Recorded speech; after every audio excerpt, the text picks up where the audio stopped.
So if you haven't seen a truth table before, make sure to go try to check out the example that's in the text.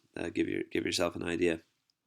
But what we're going to do to start off a truth table, you get this one. There's just two statements: statement P and statement Q. Okay, so you're going to list out all the different possible options.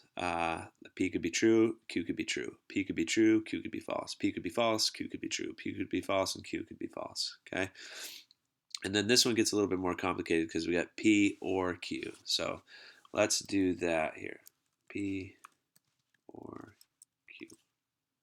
I could do B. Doesn't look as good as the symbol in there.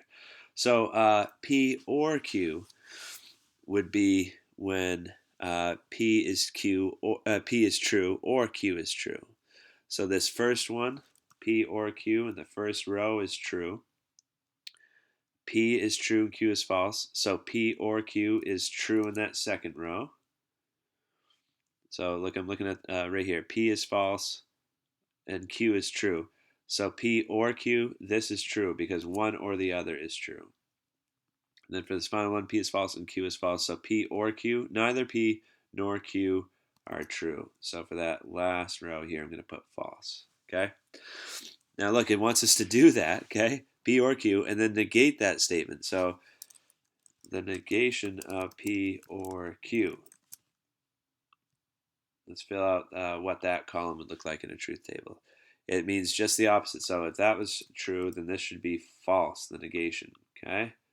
This should be false. This should be false, and this should be true.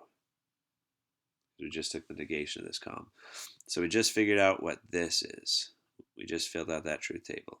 Then it's supposed to be and whatever's in this side of the truth table. So let's do not P and not P or, sorry, that's or, not P or Q.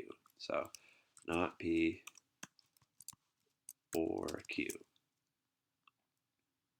I don't know why I'm mixing up capitals. Sorry about that. But okay, so not P or Q. So this means like P is false or Q is true. So P is false or Q is true. That's true for the first row, okay? One or the other. Yes, that's true.